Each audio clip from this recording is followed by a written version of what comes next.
Greetings, my friends. This is Gilles Mancillon. That's the name I've been given here when I was born on this planet, and so I'm used to it. I'm coming here to discuss transcendental psychology, spiritual ascension path, the process of integration of the many part of our multi-dimensional nature.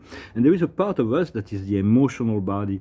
The emotional body is very important. The emotion is not directly related to the spirit, because it is it's more from the belly that we feel the emotion. When the heart calls, when we are in the path of the heart, there is no need for emotion. Emotion just come as a response to thoughts. If we have a very beautiful thought that creates a beautiful emotion, it is a sign that God is, the source within you, is agreeing with you, because happiness is a natural state of being. And so, but when we feel bad, it's not for us to judge ourselves, but to know that whatever we think that created this negative thought, this negative, create a negative emotion, is not in alignment, not in agreement with the God within us. So it's about letting go of all the negative aspect of regret, jealousy, anger, fear, doubts, to move back to accept the state of pure happiness and joy. And so this state, if when we are in pure happiness and joy, that means we're completely in alignment with our inner self. So and once you know that, you can use your emotional body as a barometer to assist you with your ascension. For there is the path of happiness, and then there is the path of knowledge. The path of knowledge will take a lot longer if you need to understand how things work before you can ascend. But if you just accept happiness, the doors can open and you can ascend without having to go through this complex mental process. Understand, love of God is beyond knowledge, it's beyond anything you can conceive. So the happiness comes also from the ability to seeing the life through the eyes of love, to the eye of truth, the eye of beauty, the creation, and the ability to be joyful within all that is, within the process of that what God has created. In this, we're becoming more in control of creating a reality. But in order to create a paradise reality for all, we have to have a consensus vision that we accept to move into this reality. Until then, it is an individual choice to move into this acceptance of the paradise reality, the eternal harmonization, the acceptance, the letting go, and the surrendering inside of you to the higher self, to the God self. And so also I was asked some questions. I'm just going to briefly answer the best I can, just an opinion, of course. But it's about this woke movement. Personally, I am into traditional value, family relationship. There is a man and there is a woman. There is not in between thing. It's just the confused souls. And so just when I was talking about the children, is to show them the very strong model of man and woman today, so they can see there is a real difference. We're not the same. Man and woman are not the same, but they're complementary. And so, but we live at the end of time, so it's normal that we see all kinds of dark things being expressed and experienced in the world. Even although it's not a new revelation, because Shakespeare said in The Tempest, he was saying the hells are all empty, the devils are already here on the earth. So just continue to work through the power of transmutation, but do not pay too much attention to the darkest aspect of things. They want to keep you in conflict, they want to keep you separated, when love and unity will bring you into this new dimension of thoughts, of reality.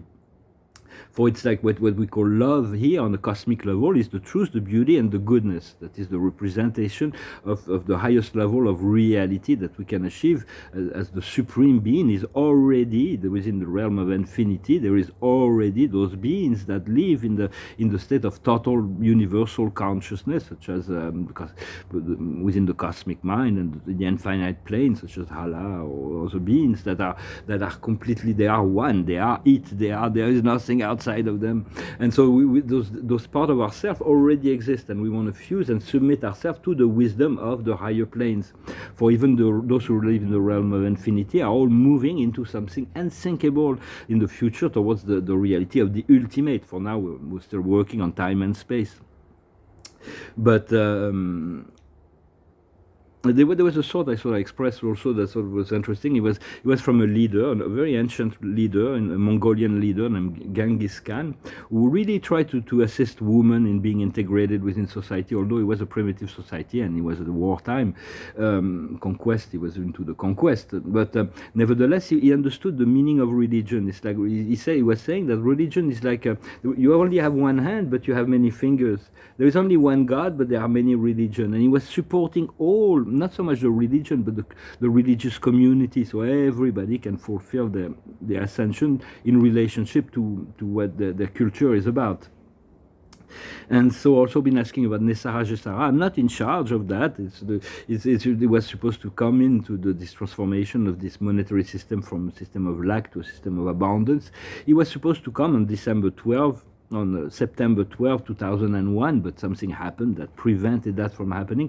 And I think as long as the banking system is not completely clear so that this money, this prosperity funds can get into the hands of who the people they are intended to, they will withhold it. But you're already connected to the source, and there are many other resources that can become available. It's like we believe it's going to happen from this. This is what's going to make it happen. So we stand in front of a door and we wait and we wait and we wait. But if we walk around a little bit, we'll see that there may be many doors where all the prosperity can come in through many other ways. And finally, I just wanted to say, call on the two more things, to call on the Holy Spirit. The Holy Spirit is the most powerful spirit of the universe. It's the spirit of the Mother, it's our local universe. And it will prevent us from falling into the trap of darkness, separation, conflict, and illusions. And so this is basically what I wanted to talk about. I hope this message was interesting for you. But concentrate on accepting happiness without having to have the knowledge or the know you're already worthy to live in this reality of heaven. It is just a mental and physical alignment, and then once the emotions are clear, the astral body can be completely free to meet with the soul. And the card of the day is destiny. Destiny is the highest fulfillment of our highest past. So it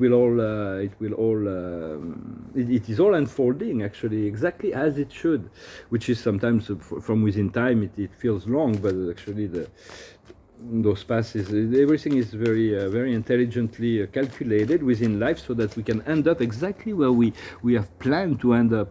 My guardian angel told me long ago, the details of your life are not worked out in advance, but where you will end up is already determined before you were even born.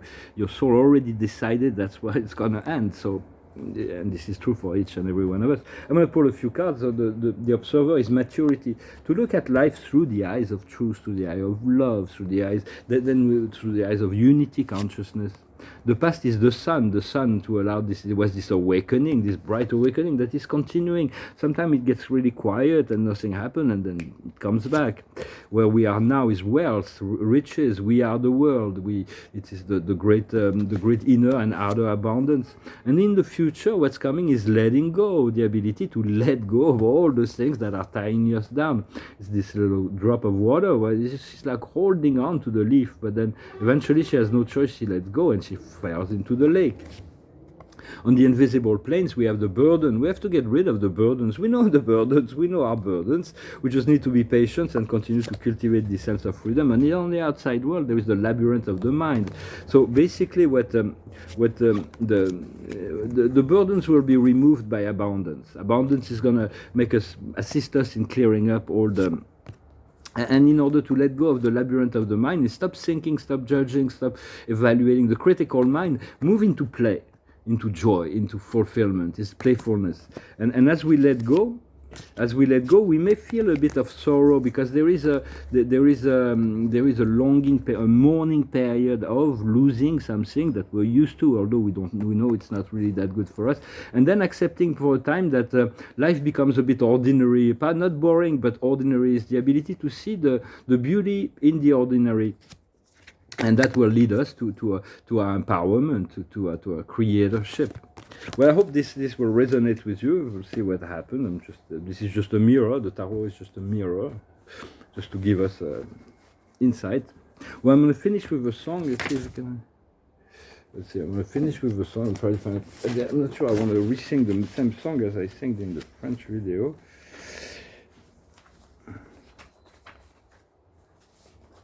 So-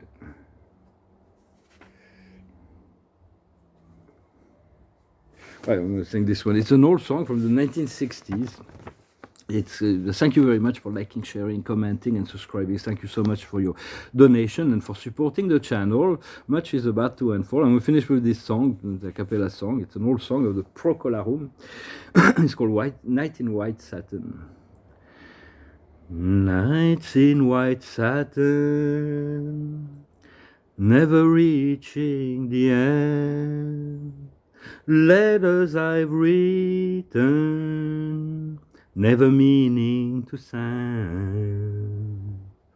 Beauty I've always missed, with these eyes before. Just what the truth is, I can't say anymore. 'Cause I love you, yes I love you, how I love you.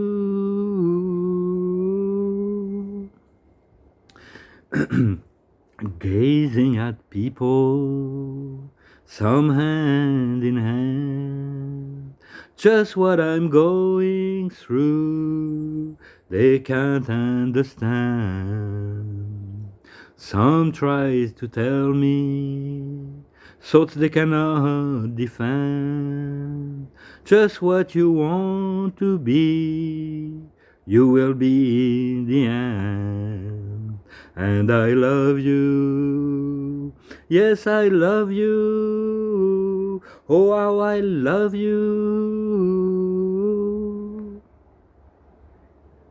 Nights in white satin, never reaching the end. Letters I've written, never meaning to send. Beauty I've always missed, with these eyes before.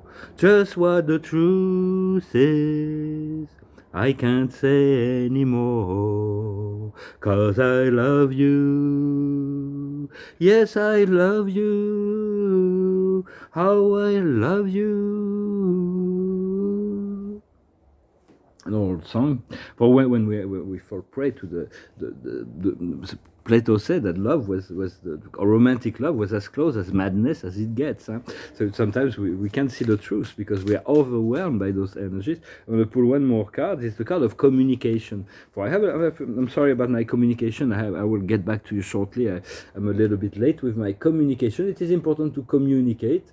It is important to prepare yourself for this new phase that is right before us with this wonderful spring. Let us make the end of spring and this equinox that will be very powerful let us prepare for summer of love. I thank you very much. Wish you a wonderful day and I'll talk to you later. Namaste.